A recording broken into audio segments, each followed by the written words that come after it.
music and then for the pastor person. So you're just going to have to put up with me being mic'd up. Just so any live streamers that we have that have stuck around this long. That's good. Yes. I don't know what book we're on. No, we were all set to finish the book of Esther before I went on vacation. But then Miss Lynn requested for our rally Sunday that I be out in the narthex. And so we have to finish Esther. I believe we've got... No, we were close. We have 2 more chapters to go, versus chapters 9 and 10. And 10 is really a big one there. Well, that's why I kind of figured we could have knocked it out in one class, that we didn't start 25 minutes late because the pastor was chatty. He was still in his phone.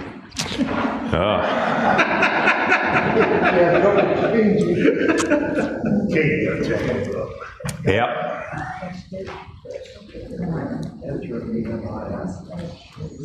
Just before old Joe.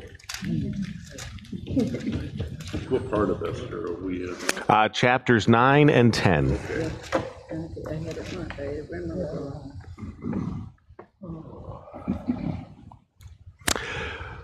All right. Now in the 12th month, which is the month of Adar, on the 13th day of the same, when the king's command and edict were about to be carried out, on the very day when the enemies of the Jews hoped to gain the mastery over them, the reverse occurred. The Jews gained mastery over those who hated them. Okay, so as always, when you're reading the Old Testament, you look for places where you can find Jesus. And this, of course, is going to be one of those primary places. In that, when you look at the timing that God brought into play for this, right? You had Haman, who has this evil plot, and God does what? God takes the very day that Haman meant for the worst to happen, and he turns it into a day of deliverance. And so when I read something like that, my mind, of course, goes to Good Friday. Because I imagine on Good Friday, where Satan had schemed and connived and manipulated to have the Son of God executed, right? That for a moment, he probably felt that he had won, if you will. Not realizing that God then does what? Takes this day that was intended to be a day of great harm to God's people, and he turns it into a day of what? A day of deliverance, if you will. So what appears to be one thing ends up being just the other. So I know Esther historically has gotten knocked a little bit for not being as heavy on the God stuff, but at the same time, when you look at it, you really can't help but seeing a lot of typology in the book of Esther, and this is just again one of those places. And this is the reminder that Satan is the most frustrated being in all of creation, because every single plan that Satan makes to cause harm, God can do what? And frequently does what? Uses it to cause good. And again, even the struggles and the hardships that God allows us to go through, you can look back, and so many times you will see God use those to be a blessing. Now, again, it may not be a blessing to us, but it can certainly be a blessing to our neighbor. I was just thinking about how Satan, I mean, this is a big example, but how every day in our lives he thinks he won, because of maybe something I said or did and I shouldn't have. Sure. And the reality is that all of these battles every day, he does win. Right? Yeah, against us, he wins all the time. And how really frustrated he must be because in the end, he doesn't. Right. Because have you... That must really make him angry and want to continue. That's one of the great mysteries of us as, as people, in that we can look at our own selves and we can see all of the times that we fail, that we do the wrong things, that we say the wrong things, that we give in to the temptation, the lie, whatever he puts out there, and we fall for it again and again and again. And yet, ultimately, God still does what? God still works through us. God still accomplishes his will in spite of us. And you look back, and it's got to be the same, I think, for all Christians. I mean, because I do this for a living, I can look back and just see this string of failure after failure after failure after failure after failure, and think, how in the world can God use that to accomplish his will, to accomplish good? But the reality is that he does all the time. And it is absolutely amazing. Well, when you look too at the temptation chases by the devil, devil lost out. What did he do? He said he's going to wait for an opportune time for another. Right. He's always there. He's not giving up. Yep. Even though he lost that one. But even, when you noticed in our gospel reading today, one of the smart people that I was researching this with had pointed out the connection between the transfiguration and the temptation of Jesus, because one of the things that Satan did is he took Jesus out into the wilderness, but it's the same Greek verbs, that Jesus took with him Peter, James, and John.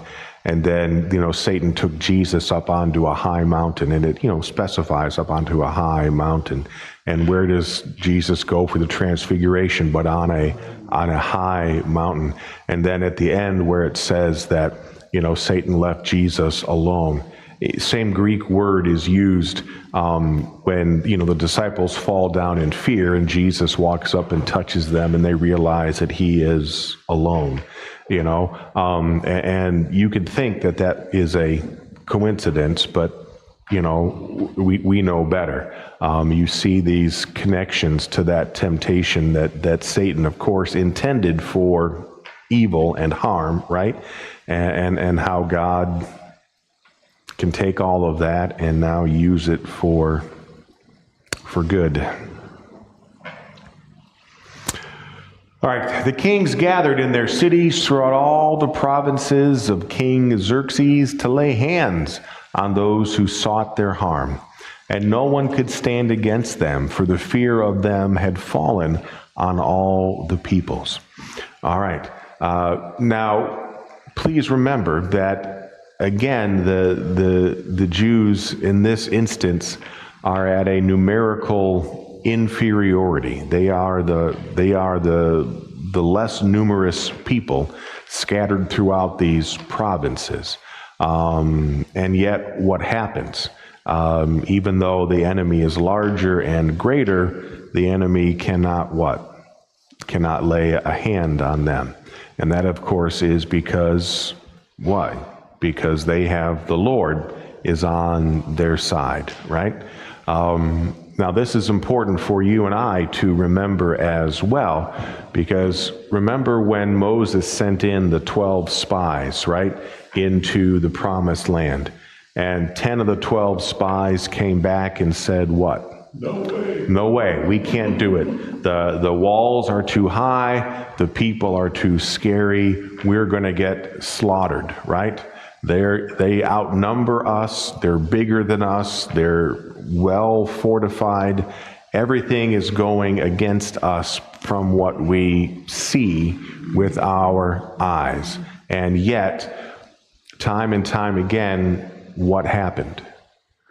God would fight for the Israelites and they would win, right?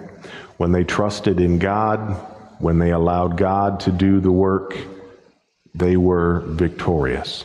When they trusted in themselves, when they forgot God, even when they were numerically superior, what happens? They would lose.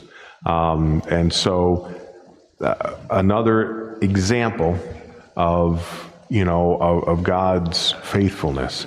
And so how many of you have heard the doom and gloom folks about the Christian church in the United States, right? People are getting older, attendance is declining, the church is on the ropes. It doesn't look good. And yet again, we have in Scripture time after time after time after time after time where we know what? That God is the one who is in charge. God is the one who is seeing this all through. God is the one who is doing the fighting. And so I have to chuckle at Christians who tend to be pessimistic. Because Scripture never describes God as being pessimistic. That's true.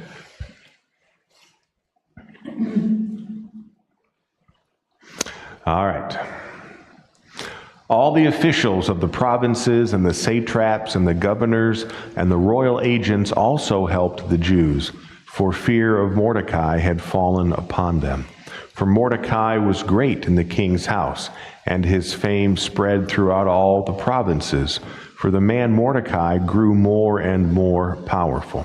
So this again also fits a pattern, if you will. Okay, in that God will take someone of insignificance, right, and God will raise them up. God will exalt the humble, and the proud, like Haman, he will do what?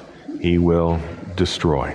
And the same thing can happen, still continues to happen, right? Everyone that our world builds up holds as the example of, success. This is the, you all ought to be more like that person. That's always the one that God does what? God brings low. And so as Haman had attempted to raise himself up and God brings him low, now Mordecai, who had probably a pretty low-level position, God has done what? God has elevated. Now, what was it about Mordecai that allowed this? Was there anything special about Mordecai? And I'm going to answer that and say no, right? He did, though, make use of the opportunities he had. He absolutely did. He proved himself loyal to the king, right? He did the right thing. Even though Xerxes was not a believer, it was still his job to do what? To watch out. And so he did. He informed Xerxes through Esther that there was a plot against him. He had carried out the task well that God had placed him in. And in God's time, now you see Mordecai being elevated. Mordecai was the one who had the wisdom to go to Queen Esther and ask for her intervention. One of the things that I always remind parishioners of is that the Bible says very little about human intelligence, very little, other than God tends to frustrate human intelligence. Scripture speaks a lot about wisdom, making the right decision. And of course, the beginning of wisdom is the fear of the Lord. Us putting our trust in God, us putting our faith and waiting for God to act. And so I would put forth that Mordecai didn't become great and didn't have his fame spread and his power grow because of his own intelligence, but rather because he had the wisdom to do what? He had the wisdom to trust in God's timing, and he had the character to do his job to the best of his ability, knowing that God would bless that. Well, even God played in place in Esther and his life when she lost her parents. Right. And raising. Again, that was something he didn't have to do, right? But he chose to do. And that's a huge sacrifice. That's a great point. I hadn't thought about even going back even further than his professional career, looking at his own personal life where he would do the right thing at cost to himself. I think on the other hand too, the payment, you get the idea here easily that one, he's an ambitious guy, but he can also be very treacherous. Because the whole plot that he devised was presented to the king in such a way that the king didn't realize what was going on. Right. Xerxes, the emperor. So there was some of the faults in his character that drove him to do stuff. Right. The arrogance and ambition and all that stuff. And he didn't necessarily, you gotta wonder, and I don't know this one way or the other, but I'm guessing that he was not necessarily all that popular. Given his character, he was more, when they say fear, sometimes fear means respect. Right. But maybe when they feared him, they really were afraid. Sure. And that, okay, we can't rescind the king, Xerxes' original orders, but what we can do is put out something that will nullify the effectiveness of it. Haman was depending on secrecy and dropping on his target by surprise when power was dissipated. Now they had the warning. They assembled, thus doing away with some of the numerical advantage. Plus, after realizing, hey, Mordecai now has gained some favor officially, we basically become a quasi prime minister. He's got the signal. It was easy. Right.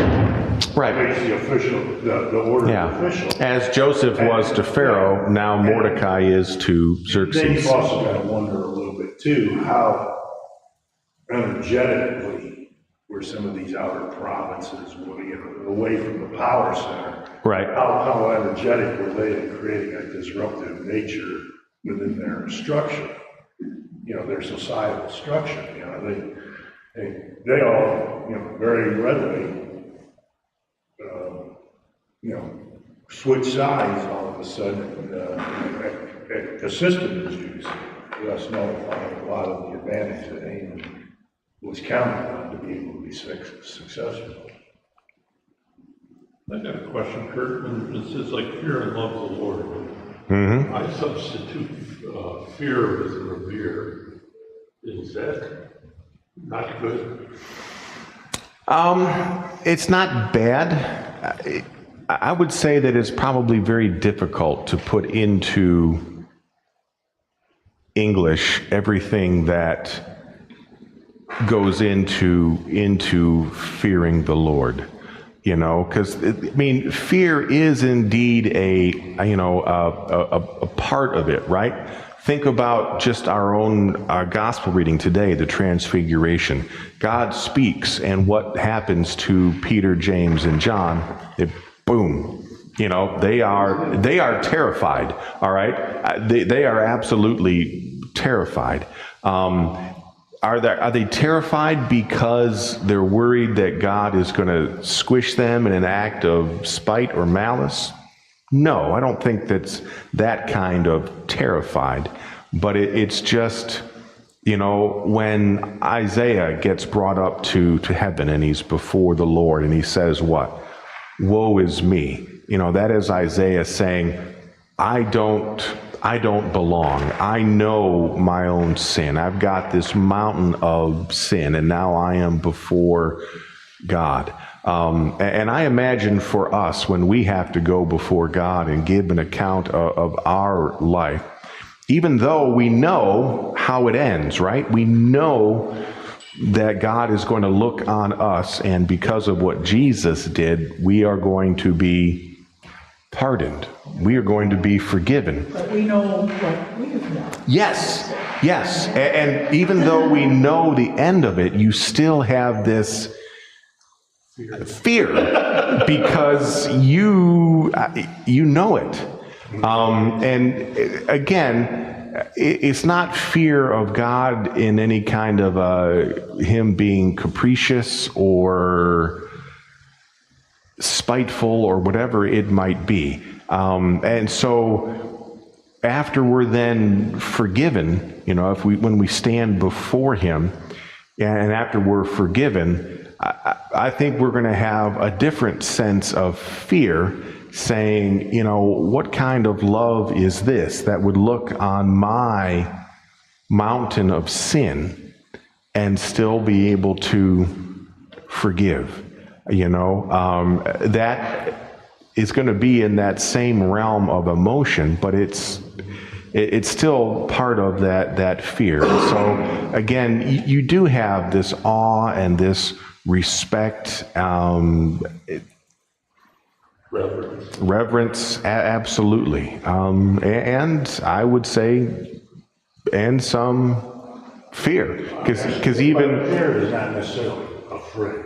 well, It can be. It can if be. You're not measuring up to the But we set don't measure standard. up, so. Well, Yeah. no, but we Yeah. got a way out on that because of what Christ did. yeah, I know we understand that intellectually. But I'm not afraid of God because I think my ducks are made in order for me But there's through this- Christ. There's this moment between our feeling and when our brain kicks in with, yeah, we know this, but we still feel it.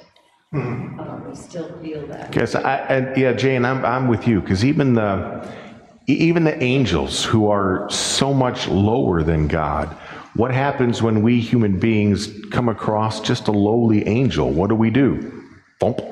You know, we fall on our face in fear. You know, in the book of Revelation, John sees an angel, and John does what? Goes prostrate and. I was almost wondering with the disciples, they're familiar with scriptures, no one can see God and live. Yep. I wonder if that's why they bury their heads, so that, you know, if they hide themselves. I don't know, Jeff. I don't. They don't look at it. Yeah. I don't know either. It's you know. Well, sometimes, it seems like someplace in the scriptures, fear and awe are often hooked together. And Yeah. that's kind of where we are. This is kind of scary in a way, but wonderful. How awful in the good way, not Sure. awful like in the bad way. Sure.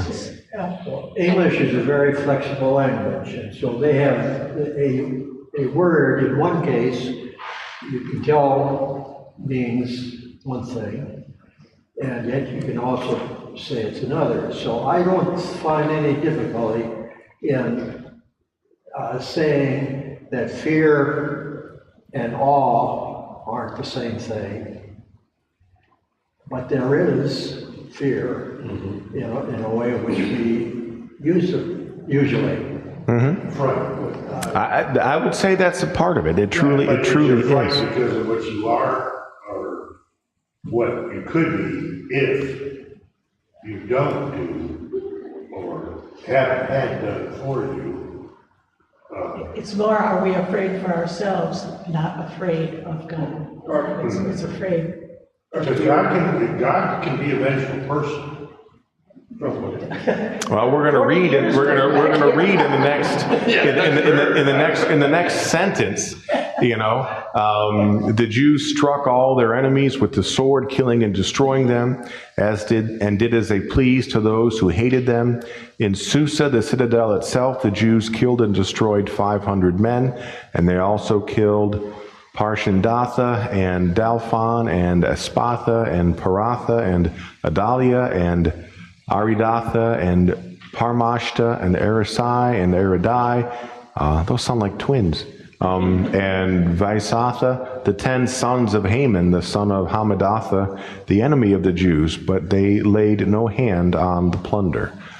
So, I mean, you had Haman, and now all of his sons are dead. And that's, you know,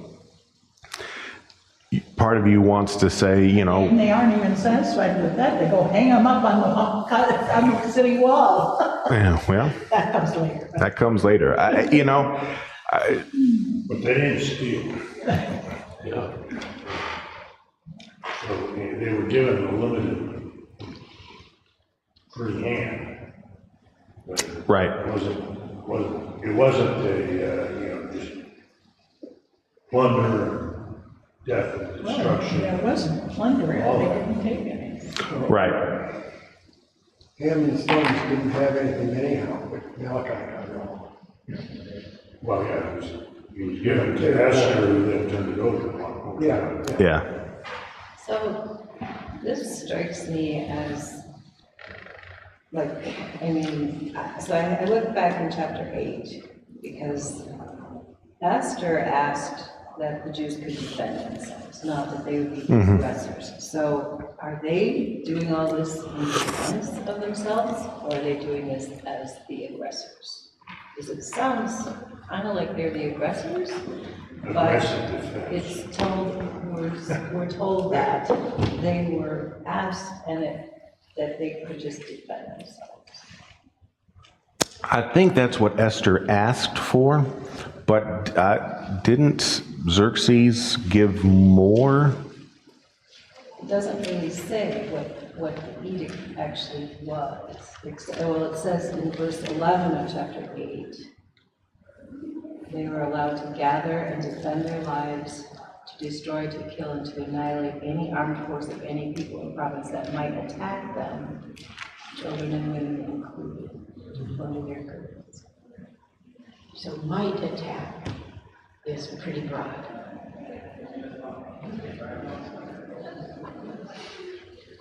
Verse 13 kind of surprises me. Of which chapter? The 13 of chapter 9. Because after it's recording what happened on this day that they were supposed to be eliminated, now it says, if it pleases the king, give the Jews permission. Isn't that what he got when, on the second banquet that she provided with Haman and the king, that she requests this? Right, but did this go into the last end of the sentence, though? Did I even carry out this day's edict tomorrow also? That was the addition. They already had the edict to defend themselves, and they defended themselves by killing everybody. Well, it struck me as that she asked twice. That she asked for another day. Yeah, she did. You're right. Well, this kind of happened in two phases. One was around the capital, Susan. And then the provinces, he came and said, there was a little time delay before things got executed there, it seems. So, Well, verse 16, Jane. Okay, Now the rest of the Jews were, This took place, but taking care of the 10 sons took place after Haman had been. And this, she requested another,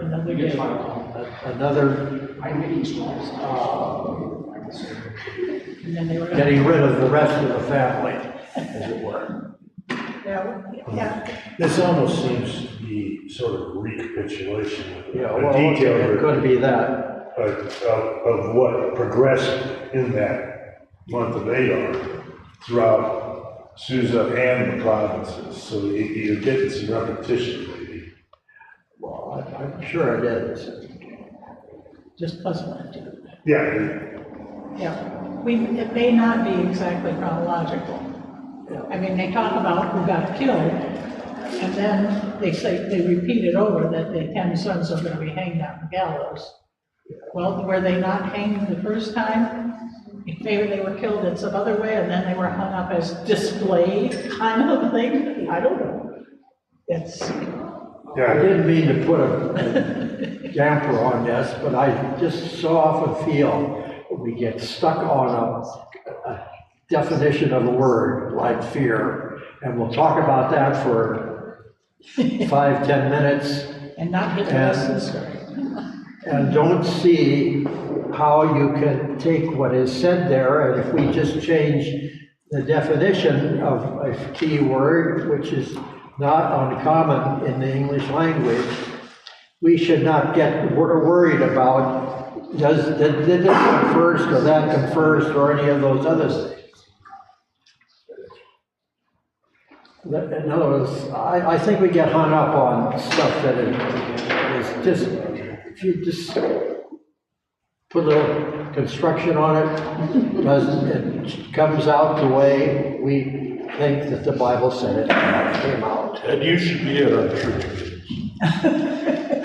We get hung up on stuff. Yeah, at our I do church it. meetings. It's a sin. It's not a sin necessarily. It's a curse that's been put upon the human race. Yeah. So, doesn't. verse 16. Yeah, answers that they were defending. Yeah, yeah. Because the original edict or whatever was still in place. So I'm imagining that these non-Jews, they were going by the first edict, Because they still. and they were going to do what they, because they hated the Jews, so they were going to carry that out. And then the second edict allowed the Jews to defend themselves. 75,000 did not touch the plunder. That's mentioned twice. They did not touch the plunder. So that was in the king's original, that was in his edict that he gave to Esther, that they could plunder their enemies, but they did not. They were looking out for the wives and children after they killed all the guys. I thought they gave the okay to kill the children. I don't know that, just off the top of my head, as you can tell. I don't know. It just, the Jews were killed, they didn't, and they destroyed 500 men. That's in verse. Yeah, in the citadel. Yeah. Usually it just talks about how many men they killed. Now, that doesn't mean they didn't kill women too, but they definitely did. They listed men. All right. Oh, I think they live. I don't know. And That was to show the people that the God-fearing people were not to carry out things to the nth degree or whatever. that could be. They are not rebelling against the whole situation, which would then cause the non-Jewish part of the society, we have a little expression. It'll be like casting, how does it go? Get pearls before swine? No, that's not pearls before swine, although it could be.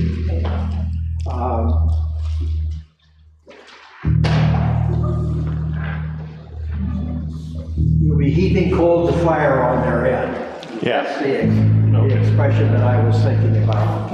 Showing them love.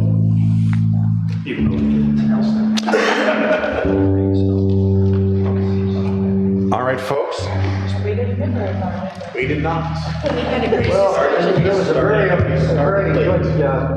discussion on the first part of this chapter. Yes. That was absolutely correct, and you could see it also, as you, Pastor said, with just comparing Joseph to Mordecai, or Mordecai and Joseph, or seeing the comparison.